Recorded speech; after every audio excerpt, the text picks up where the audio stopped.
Faucet ഉറപ്പിക്കൽ. ഒരു ഫിക്സ്ചറിനെ അതിൻ്റെ ഭാഗങ്ങൾ, ഘടകഭാഗങ്ങൾ എന്നിവയോടൊപ്പം ഒരു സമ്പ്രദായത്തിൽ, ഉദാഹരണത്തിന് ജലവിതരണ സമ്പ്രദവുമായി ബന്ധിപ്പിച്ച് പ്രവർത്തനയോഗ്യമാക്കുന്നതിന് ഉറപ്പിക്കൽ എന്ന് പറയുന്നു. കഴിഞ്ഞ അധ്യായത്തിൽ ഫോസറ്റുകൾ, വിവിധതരം ഫോസറ്റുകൾ, ഫോസറ്റുകളുടെ പ്രവർത്തന തത്വം എന്നിവയെക്കുറിച്ച് പഠിച്ചു. ഇവിടെ നമ്മൾ സാധാരണ ഫോസറ്റായ ബിബ്കോക്കിനെ പറ്റി പഠിക്കാൻ പോകുന്നു. ബിബ്കോക്ക് ഉറപ്പിക്കുവാൻ എന്തൊക്കെ വസ്തുക്കളാണ് വേണ്ടത്, അതിനാവശ്യമായ ഉപകരണങ്ങൾ, ബിബ്കോക്ക് ഉറപ്പിക്കുന്ന വിധം എന്നിവയെക്കുറിച്ച് നമ്മൾ ഈ അധ്യായത്തിൽ പഠിക്കും. നടപടി 1. ജോലിക്ക് ആവശ്യമുള്ള എല്ലാ ഉപകരണങ്ങളും എടുത്തു വയ്ക്കുക. ഫോസറ്റിന്റെ തരത്തിന് അനുസരിച്ച് ഉപയോഗിക്കുന്ന ഉപകരണങ്ങൾക്ക് മാറ്റമുണ്ടാകാം. ബിബ്കോക്ക് ഉറപ്പിക്കാൻ അഡ്ജസ്റ്റബിൾ സ്പാനർ, അഡ്ജസ്റ്റബിൾ പ്ലെയർ എന്നിവ വേണം. നടപടി 2. ജോലിക്ക് ആവശ്യമുള്ള എല്ലാ വസ്തുക്കളും എടുക്കുക. ഫോസറ്റിന്റെ തരത്തിനനുസരിച്ച് ഉപയോഗിക്കുന്ന ഉപകരണങ്ങൾക്ക് മാറ്റമുണ്ടാകാം. ബിബ്കോക്ക് ഉറപ്പിക്കാൻ ടെഫ്ലോൺ ടേപ്പ് മാത്രം മതി. നടപടി 3. ഫോസറ്റ് ഉറപ്പിക്കേണ്ട ഭിത്തിയിൽ ജലവിതരണ പോയിന്റ് ഉണ്ടോ? തറയിൽ നിന്നും എത്ര ഉയരത്തിലാണ് ഫോസറ്റ് ഉറപ്പിക്കേണ്ടത് എന്ന് ആദ്യം മനസ്സിലാക്കണം. ജലവിതരണ പൈപ്പിലെ ഷട്ട് ഓഫ് വാൽവ് എവിടെയാണെന്ന് മനസ്സിലാക്കുക. പുതിയ കെട്ടിടങ്ങളിൽ വിതരണ പൈപ്പിലെ ബോൾ വാൽവ് മിക്കവാറും അടച്ചിരിക്കും. അതിനാൽ ഉപകരണം ഉറപ്പിക്കുമ്പോൾ ജലവിതരണം നിർത്തണമെന്നില്ല. മലിനജലം ഒഴുക്കാൻ ഓടമുണ്ടോ എന്നും അന്വേഷിക്കേണ്ടതാണ്. ഇതെല്ലാം പരിശോധിച്ചു കഴിഞ്ഞാൽ ഉപകരണം ഉറപ്പിക്കാം. ഒരു ടാപ്പ് അല്ലെങ്കിൽ ബിബ്കോക്ക് ഉറപ്പിക്കുന്നതിന്റെ വിവിധ നടപടിക്രമങ്ങൾ ഇവിടെ നിങ്ങൾക്ക് കാണാൻ സാധിക്കും. സ്ക്രൂ ഡൗൺ ടാപ്പുകൾ എന്നും ബിബ്കോക്ക് ടാപ്പുകൾ അറിയപ്പെടുന്നു. പൊതുവെ പൊതുസ്ഥലത്താണ് ഉപയോഗിക്കുന്നത്. വിവിധ തരത്തിലുള്ള ഫോസറ്റുകൾ ഉണ്ട്. അവ ഓരോന്നും സ്ഥാപിക്കുന്നതിന് ഓരോ രീതികളുമുണ്ട്. അവ ഓരോന്നും സ്ഥാപിക്കുന്നതിന് മുൻപ് നിർദ്ദേശങ്ങൾ നോക്കി സ്ഥാപിക്കേണ്ടത് എങ്ങനെയെന്ന് മനസ്സിലാക്കുക. ഉറപ്പിക്കാൻ വേണ്ടവ എന്തൊക്കെയാണെന്ന് നമുക്ക് നോക്കാം. ഫോസറ്റ് ഉറപ്പിക്കേണ്ട ഭിത്തിയിൽ ജലവിതരണ പൈപ്പ് ഉണ്ടാവണം. തറയിൽ നിന്നും 75 സെന്റിമീറ്റർ ഉയരത്തിലാണ് ഫോസറ്റുകൾ ഉറപ്പിക്കേണ്ടത്. ഉറപ്പിക്കുന്ന സ്ഥലത്തിനും ഉറപ്പിക്കുന്ന ആവശ്യത്തിനും അനുസരിച്ച് പൊക്കത്തിൽ വ്യത്യാസമുണ്ടാവാം. കൂടാതെ ഫോസറ്റിലേക്കുള്ള ജലവിതരണ പൈപ്പിൽ ഒഴുക്ക് നിയന്ത്രിക്കാൻ ഒരു വാൽവ് ഉണ്ടാവണം. ബോൾ വാൽവ് ആയിരിക്കും ഉത്തമം. ഉപയോഗിച്ച ജലം ഒഴുക്കിക്കളയുന്നതിനുള്ള സൗകര്യവും ഉണ്ടായിരിക്കണം. ഇനി നമുക്ക് ബിബ്കോക്ക് ഉറപ്പിക്കാൻ തുടങ്ങാം. ടാപ്പിലേക്കുള്ള നീരൊഴുക്ക് നിയന്ത്രിക്കുന്ന ബോൾ വാൽവ് അടയ്ക്കുക. ഇത് പുതിയതായി ഉറപ്പിക്കുന്ന ബിബ്കോക്ക് ആയതിനാൽ നേരത്തെ തന്നെ ജലവിതരണം നിർത്തിയിരിക്കും. ടാപ്പ് മാറ്റിവെക്കുന്നുണ്ടെങ്കിൽ നിർബന്ധമായും ജലവിതരണം നിർത്തിവെക്കേണ്ടതുണ്ട്. പ്ലംബറുടെ കയ്യിൽ അത്യാവശ്യമായി വേണ്ട ഒരു വസ്തുവാണ് കോട്ടൺ തുണി. മെയിൽ ത്രെഡ്, ഫീമെയിൽ ത്രെഡ് എന്നിവയിൽ എന്തെങ്കിലും അവശിഷ്ടങ്ങൾ അഥവാ പഴയ ടെഫ്ലോൺ ടേപ്പ് ഉണ്ടെങ്കിൽ അത് കോട്ടൺ തുണി വെച്ച് വൃത്തിയാക്കുക. അതിനാൽ ഒതുക്കമുള്ള, ചോർച്ചയില്ലാത്ത ജോയിന്റ് ഉണ്ടാകും. പുതിയ ടാപ്പിന്റെ മെയിൽ ത്രെഡിൽ ടെഫ്ലോൺ ടേപ്പ് ചുറ്റുക. ചില ടാപ്പുകളിൽ ഫീമെയിൽ ത്രെഡും ഉണ്ടാകാം. ആ അവസരത്തിൽ വിതരണ പോയിന്റിലുള്ള നിപ്പിൾ പോയിന്റിലെ മെയിൽ ത്രെഡിൽ ടെഫ്ലോൺ ടേപ്പ് ചുറ്റേണ്ടതാണ്. ഒരു ടെഫ്ലോൺ ടേപ്പ് എന്താണെന്ന് നിങ്ങൾക്കറിയാമോ? വെള്ളവും വായുവും കടക്കാത്ത തരത്തിൽ ഒരു ഫിറ്റിങ്ങിലെ മെയിൽ ത്രെഡ് പൊതിയാൻ ഉപയോഗിക്കുന്ന ഒരു വസ്തുവാണ് ടെഫ്ലോൺ ടേപ്പ്. ഫിറ്റിംഗ് തിരുകുമ്പോൾ മെയിൽ ത്രെഡിനും ഫീമെയിൽ ത്രെഡിനും ഇടയിൽ ടേപ്പ് അമർന്ന് വെള്ളവും വായുവും കടക്കാത്ത തരത്തിലാകുന്നു. പൊതിഞ്ഞ ടെഫ്ലോൺ ടേപ്പ് ത്രെഡിലൂടെ വെള്ളം ഒഴുകുകയും ചോർച്ച ഇല്ലാതാവുകയും ചെയ്യുന്നു. ചൂടുവെള്ളം, തണുത്ത വെള്ളം എന്നിവയുടെ കൂടെ ടെഫ്ലോൺ ടേപ്പ് ഉപയോഗിക്കാം.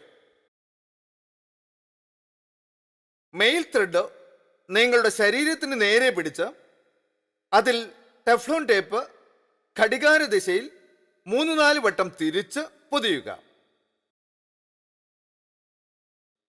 അങ്ങനെയാണെങ്കിൽ ഫിറ്റിങ്ങുകളെ ഒന്നിച്ച് തിരുകുമ്പോൾ ടെഫ്ലോൺ ടേപ്പ് ഇളകിപ്പോകില്ല. ഘടികാര ദിശയിൽ തിരിച്ച് ടാപ്പിനെ ജലവിതരണ ശൃംഖലയിൽ തിരുകുക. ഫോസറ്റിന്റെ മെയിൽ ത്രെഡ് ഫീമെയിൽ ത്രെഡിൽ തിരുകുമ്പോൾ ക്രോസ് ത്രെഡിംഗ് അഥവാ പിരിതെറ്റൽ ഉണ്ടാകാതിരിക്കാൻ ശ്രദ്ധിക്കുകയും വേണം. ക്രോസ് ത്രെഡിംഗ് എന്താണ്? ക്രോസ് ത്രെഡിംഗ് എന്നാൽ മെയിൽ ത്രെഡിലെ കീറലുകൾ ഫീമെയിൽ കീറലുമായി ചേരാത്ത അവസ്ഥയാണ്. അങ്ങനെയാണെങ്കിൽ മെയിൽ ത്രെഡിലെ കീറലുകൾ ഫീമെയിൽ ത്രെഡിലെ കീറലുകൾക്കിടയിൽ കയറിയിറങ്ങി നശിക്കാൻ സാധ്യതയുണ്ട്. ഫിറ്റിംഗ് തിരുകുമ്പോൾ ക്രോസ് ത്രെഡിംഗ് സംഭവിച്ചാൽ ചോർച്ചയും സംഭവിക്കും. അതിനാൽ ടെഫ്ലോൺ ടേപ്പിന് ത്രെഡുകളെ അടയ്ക്കുവാൻ കഴിയില്ല. ഇത് പൊതുവെ സംഭവിക്കുന്നത് മെയിൽ ത്രെഡ് ലോഹവും ഫീമെയിൽ ത്രെഡ് പ്ലാസ്റ്റിക്കും ആകുമ്പോഴാണ്. ഫോസറ്റിനെ ആദ്യം കൈകൊണ്ട് പതുക്കെ തിരിക്കുക. ആദ്യത്തെ 1-2 തിരിക്കലിൽ അവ തടസ്സമില്ലാതെ പ്രവേശിക്കും. ആദ്യം തിരിക്കുമ്പോൾ തടസ്സം അനുഭവപ്പെട്ടാൽ ക്രോസ് ത്രെഡിംഗ് നടന്നുവെന്ന് മനസ്സിലാക്കുക. അപ്പോൾ ഫോസറ്റിനെ തിരികെ ഊരിയെടുത്ത് വീണ്ടും തിരുകുക.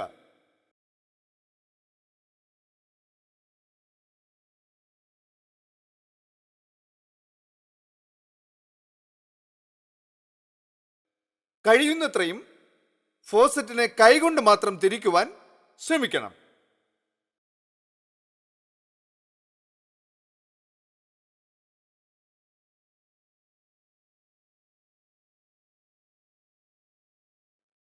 ഇനി സ്പാനർ വെച്ച് മുറുക്കുക. ഫിറ്റിങ്ങും വിതരണ പൈപ്പും അമർന്ന് നശിക്കാതിരിക്കാൻ ഫിറ്റിങ്ങിനെ അഡ്ജസ്റ്റബിൾ പ്ലെയർ ഉപയോഗിച്ച് പിടിക്കുക. ഇനി ഒരു അഡ്ജസ്റ്റബിൾ സ്പാനർ എടുത്ത് ഫോസറ്റിന്റെ ഹെക്സഗണൽ ഹെഡിൽ ചേരുന്ന വിധത്തിൽ അതിനെ ക്രമീകരിക്കുക. ഏകദേശം മുറുകുന്നതുവരെ സ്പാനർ ഉപയോഗിച്ച് മുറുക്കണം. ഫോസറ്റിനെ കൃത്യമായി ഉറപ്പിക്കുക എന്നതാണ് നമ്മുടെ ആവശ്യം. ഫോസറ്റ് നല്ല രീതിയിൽ മുറുകുമ്പോൾ മുറുക്കുന്നത് നിർത്തുക. ഒരു വട്ടം മുഴുവനായി, അതായത് 360 ഡിഗ്രിയിൽ മുറുക്കാൻ കഴിഞ്ഞാൽ മാത്രം മുറുക്കുക.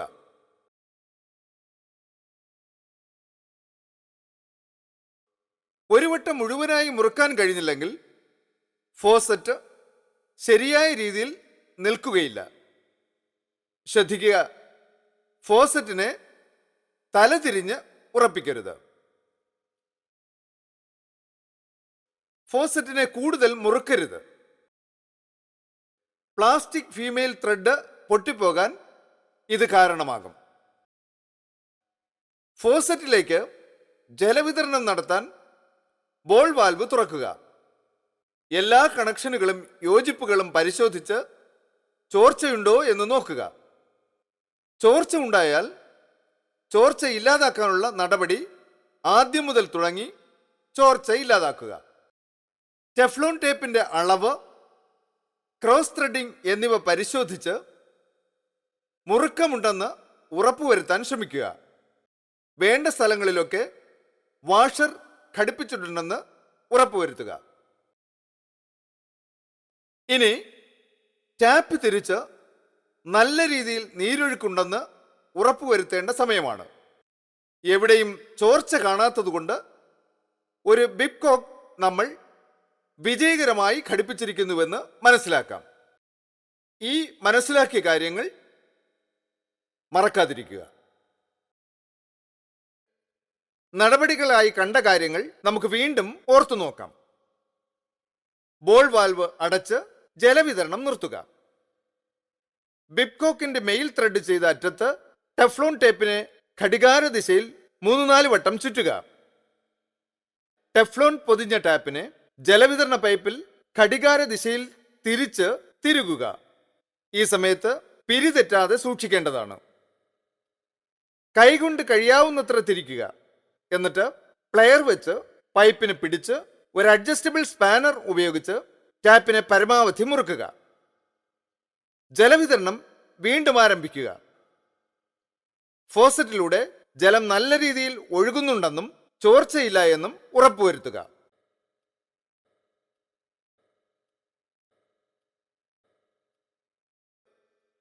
ചോർച്ച പരിഹരിക്കുന്നത് എങ്ങനെയെന്ന് നോക്കാം. ഒരു പ്ലംബർ എന്ന പോലെ ചിന്തിച്ച് ചോദ്യങ്ങൾ ചോദിക്കാൻ പഠിക്കുക. ചോർച്ചയുള്ള കണക്ഷനുകൾ മുറുക്കി അടച്ചുവെന്ന് ഉറപ്പുവരുത്തുക.